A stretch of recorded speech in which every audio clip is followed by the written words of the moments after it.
எல்லோருக்கும் இனிய காலை வணக்கம். இன்னைக்கு நம்ம பார்க்க போகிறது என்ன அப்படின்னு பார்த்தீங்கன்னா, தமிழ் மொழியில் தமிழில் உள்ள இலக்கணத்தை பற்றி பார்க்க போகிறோம். எதை பற்றி பார்க்க போகிறோம்? இலக்கணத்தை பற்றி நம்ம பார்க்க போகிறோம். ஸோ இந்த இலக்கணத்தில் நம்ம எந்த பகுதி பார்க்க போகிறோம் அப்படின்னு பார்த்தீங்கன்னா, சொல். இலக்கணத்தில் நம்ம எந்த பகுதி பார்க்க போகிறோம்? சொல் அப்படிங்கிற பகுதியை நம்ம பார்க்க போகிறோம். சரி, சொல்னா என்ன அப்படின்னு பார்த்தீங்கன்னா, அதாவது ஓர் எழுத்தோ, ஒரே ஒரு எழுத்து இருக்கணும், இதுக்கு பொருள் இருக்கணும். பூங்கிற எழுத்துக்கு பொருள் இருக்கா? இருக்கு. பூனா என்னது? மலருங்கிற அர்த்தம், அப்படிதானே? அப்போ இந்த ஒரே ஒரு எழுத்து மட்டும் தான் வந்திருக்கு. இந்த ஒரு எழுத்து ஒரு பொருளை தருகிறது, அதனால இது ஒரு சொல். சரியா? அடுத்தது பூ இட்டு, பூட்டு. இது ஒரு எழுத்து, ரெண்டு எழுத்து, மூணு எழுத்து. அப்போ ஒன்றிற்கு மேற்பட்ட எழுத்துகள் சேர்ந்து ஒரு பொருளை, பூட்டுனா உங்களுக்கு என்னன்னு தெரியும், அப்படிதானே? அப்போ ஒன்றிற்கு மேற்பட்ட எழுத்துகள் சேர்ந்து ஒரு பொருளை தந்தால் அதுக்கு தான் பேர் என்னது? சொல்னு அர்த்தம். அதுக்கு தான் பேர் என்னது? சொல். சரியா? இப்போ நம்ம இந்த சொல்லு அதனோட வேறு பெயர்கள் என்ன அப்படின்னு பார்ப்போம். இந்த சொல்லோட வேறு பெயர்கள் என்ன அப்படின்னு பார்க்க போறோம். நல்லா கவனிச்சுக்கோங்க. சொல் என்றால் என்ன அப்படின்னு பார்த்தா, ஓர் எழுத்தோ அல்லது ஒன்றிற்கு மேற்பட்ட எழுத்துகள் சேர்ந்து ஒரு பொருளை தந்தால் அது சொல் எனப்படும். நம்ம சொல்னா என்னன்னு பார்த்தோம். இப்போ இந்த சொல்லோட வேறு பெயர்கள் என்ன அப்படின்னு பார்க்க போறோம். இந்த சொல்லோட என்னது? வேறு பெயர்கள். இப்போ உங்களுக்கு எல்லாமே நிறைய பேர் இருக்கும், அப்படிதானே? வீட்டில் கூப்பிடுறது ஒரு பெயரா இருக்கும், ஸ்கூல்ல வச்சிருக்கிறது ஒரு பெயரா இருக்கும். அதே மாதிரி இந்த சொல்லுக்கும் நிறைய வேறு பெயர்கள் என்ன செய்து இருக்கு. சரியா? இப்போ இந்த சொல்லுக்குரிய வேறு பெயர்கள் என்ன அப்படின்னு பார்த்தீங்கன்னா, ஒன்று வார்த்தை.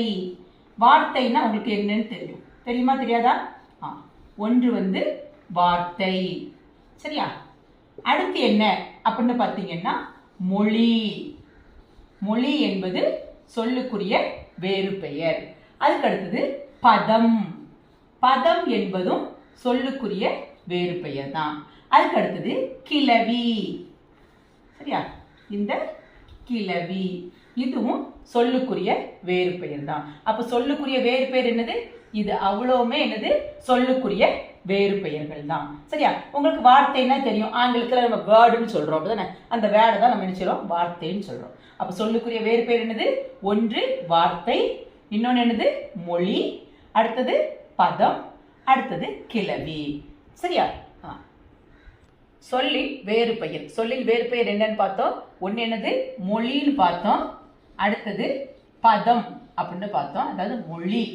சரியா? அடுத்தது பதம், அடுத்தது கிளவி. எப்படி இது சொல்லோட வேறு பெயர் ஆகும் அப்படின்னு பார்த்தீங்கன்னா, நான் ஏற்கனவே சொல்லியிருக்கேன், ஒரு சொல்னா என்ன? பொருளை தரணும். சரியா? ஒரு எழுத்தோ இல்லைன்னா ஒன்றிற்கு மேற்பட்ட எழுத்துக்கள் சேர்ந்து என்ன செய்யணும்? ஒரு பொருளை தரணும். தந்தாதான் அதுக்கு பேர் என்னது? சொல்லுன்னு சொல்லியிருக்கேன். அப்போ இது மொழினா என்ன அப்படின்னு பார்த்தீங்கன்னா, நம்ம இந்த பூ சொன்னோம், அப்படிதானே? பூ, தா, இதெல்லாம் பார்த்தீங்கன்னா ஒரே ஒரு எழுத்து தான். ஆனா பூனா என்ன? மலர். தானா என்னது? நம்ம தர்றது, அப்படிதானே? கொடுக்கறது. அப்போ இதுக்கு பொருள் இருக்கு. பூனாலும் பொருள் இருக்கு, தானாலும் என்ன செய்யுது? பொருள் இருக்கு. அதனால இதை நம்ம என்ன சொல்றோம் அப்படின்னு பார்த்தீங்கன்னா, ஓர் எழுத்து ஒரு மொழின்னு சொல்றோம். என்ன சொல்றோம்? நம்ம இதை ஓர் எழுத்து. ஏன்னா இது என்னது? ஒரே ஒரு எழுத்து தான். ஒரே ஒரு எழுத்து தான். அதனால இது என்னது? ஓர் எழுத்து. இது ஒரே ஒரு எழுத்து தான். அதனால இது என்னன்னு பார்த்தீங்கன்னா, ஓர் எழுத்து, ஒரே ஒரு எழுத்து தான். ஆனா இது ஒரு மொழி. மொழினா சொல்லுன்னு அர்த்தம். இதுக்கு பொருள் இருக்கு இல்லையா? அப்ப இது சொல் தானே. இந்த சொல்லுக்குரிய பேர் தான் என்னது? மொழின்னு போட்டிருக்கோம். இந்த ஓர் எழுத்து ஒரு சொல் போடலாம். அந்த சொல்லுங்கிறதுக்கு பதில் என்ன செஞ்சிருக்கிறாங்க? மொழி அப்படின்னு சொல்லி போட்டிருக்கிறாங்க. அப்போ ஓர் எழுத்து ஒரு மொழி எதெல்லாம்? பூ, தா, கை, அப்படி சொல்லிட்டு என்ன செய்யுது? இன்னும் நிறைய இருக்கு. இதெல்லாம் ஓர் எழுத்து ஒரு மொழி. சரியா? இப்ப அடுத்து என்ன அப்படின்னு பார்த்தீங்கன்னா, பதம். அடுத்து என்னது? பதம். பதமும் சொல்லோட வேறு பெயர் தான். பதம் என்னது? சொல்லோட வேறு பெயர் தான். சார் பதம்ங்கிறது எங்க பயன்படுத்துறோம் அப்படின்னு பார்த்தீங்கன்னா, இந்த பதம் வந்து ரெண்டு வகைப்படும். பதம் எத்தனை வகைப்படும்? ரெண்டு வகைப்படும். பதம் வந்து ரெண்டு வகைப்படும். அதாவது என்னெல்லாம் அப்படின்னு பார்த்தீங்கன்னா, பகுபதம், பகுபதம், இன்னொன்னு பகாப்பதம், இன்னொன்னு பகாப்பதம். ஒன்னு பகுபதம், இன்னொன்னு பகாப்பதம். அப்ப இந்த பதம் வந்து எத்தனை வகைப்படும் அப்படின்னு பார்த்தீங்கன்னா, பதம் வந்து ரெண்டு வகைப்படும். எதெல்லாம்? ஒன்னு பகுபதம், இன்னொன்னு பகாப்பதம் சொல்லியிருக்கோம். இந்த பதம் வந்து ரெண்டு வகைப்படும். ஒன்னு என்னது? பகுபதம். பகுபதம்னா என்ன அப்படின்னு பார்த்தீங்கன்னா, பிரிக்க கூடிய சொல், பிரிக்க கூடிய சொல், பிரிக்க முடியும். சரியா? சோ இது வந்து பகுபதம்னா பிரிக்க கூடிய சொல். இதைதான் நம்ம என்ன சொல்றோம்? பகுபதம்னு சொல்றோம். சரியா? ஏன்னா பிரிக்கக்கூடிய சொல், பிரிக்க முடியும். அப்ப இப்ப எடுத்துக்காட்டுக்கு கண்ணன் வச்சுக்கோமே. இந்த கண்ணன் அப்படிங்கறது நம்ம என்ன செய்ய முடியும்? பிரிக்க முடியும். இது ஒரு சொல். இதுக்கு பொருள் இருக்கா? கண்ணன்னா பொருள் இருக்கா? பொருள் இருக்கு. அப்ப இது ஒரு சொல். இந்த சொல்ல பிரிக்க முடியும். அதனால இந்த சொல் வந்து என்னது? பகுபதம். சரியா? அடுத்த இன்னொரு வகை என்ன சொன்னேன்? பகாப்பதம் சொன்னேன். இன்னொரு வகை என்ன சொன்னேன்? பகாப்பதம். சரியா? இந்த பகாப்பதம்னா என்ன அப்படின்னு பாத்தீங்கன்னா, பிரிக்க முடியாது. பகாப்பதம்னா என்னது? பிரிக்க முடியாது. சரியா? பிரிக்க முடியாத சொல். எந்த சொல்ல பிரிக்க முடியாதோ அது வந்து என்னது? பகாப்பதம். பிரிக்க முடியாத சொல். அதுக்கு எடுத்துக்காட்டு என்ன அப்படின்னு பார்த்தீங்கன்னா, இதுல எடுத்துக்காட்டு வந்து கண்ணன் கொடுத்துருக்கிறேன். இப்ப இதுல எடுத்துக்காட்டு என்ன அப்படின்னு பார்த்தீங்கன்னா, படி. இந்த படிங்கிற வார்த்தையை நம்மளால பிரிக்க முடியுமா? பிரிக்க முடியாது. அப்ப இந்த படி என்பது ஒரு சொல் தான். பொருள் இருக்குல்ல, படினா பொருள் இருக்கா? அப்ப இது ஒரு சொல். ஆனா இது என்ன செய்ய முடியாது? பிரிக்க முடியாது. அதனால இது வந்து என்னது? பகாப்பதம். சரியா?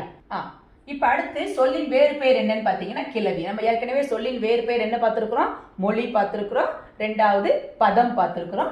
இப்ப கிளவி பார்க்க போறோம். அப்ப இந்த கிளவிங்கிற வார்த்தையை நம்ம எங்க பயன்படுத்துறோம் அப்படின்னு பாத்தீங்கன்னா, இதை நம்ம என்ன சொல்லுவோம்? ரெட்டை கிளவின்னு சொல்லுவோம். எல்லாரும் தெரியுமா? தெரிஞ்சிருப்பீங்கன்னு நினைக்கிறேன். அப்பதானே ரெட்டை கிளவி கேள்விப்பட்டிருக்கீங்களா? ரெட்டை கிளவி. அப்ப இந்த இடத்துல கிளவிங்கிற வார்த்தை வருது. கிளவினா என்னது? சொல். சரியா? கிளவினா என்னது?